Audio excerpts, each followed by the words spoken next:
My name is Malcom Gregory Scott. I'm a long-term AIDS survivor. My name is Carly McCarthy, and I'm a queer documentary filmmaker. I first learned I had HIV when I was being discharged from the Navy for homosexuality in 1987. That diagnosis was a death sentence then. By 1995, I was on my deathbed, without a T-cell to my name for nearly a year. But thanks to a talented doctor, medical cannabis, and a compassionate access lottery for an experimental new drug, I just barely avoided the grave. 34 years later, Malcom is still here. I was deeply moved by his story of unlikely survival when I met him a few years ago, and inspired by the activists who made it possible.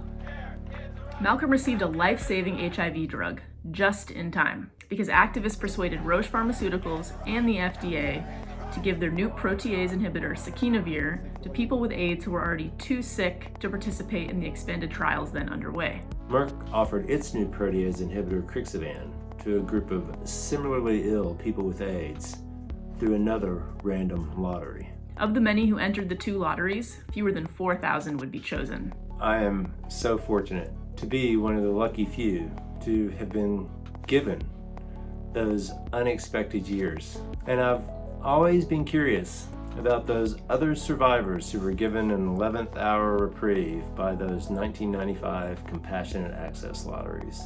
And now we're on a quest to find them, to capture their stories of unlikely survival at the height of the AIDS pandemic in a new documentary.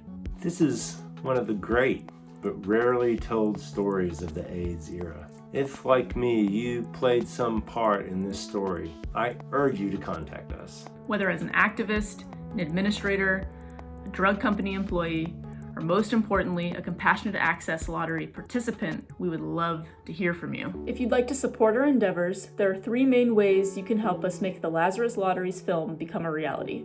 Number 1, the most important, is help us reach our goal on GoFundMe. Number 2, follow us on social media at Lazarus Lotteries Film on both Instagram and Facebook. Number 3, share this video across social media and help uplift our campaign and get the word out about the making of this film. With your help, we can preserve this important part of queer history.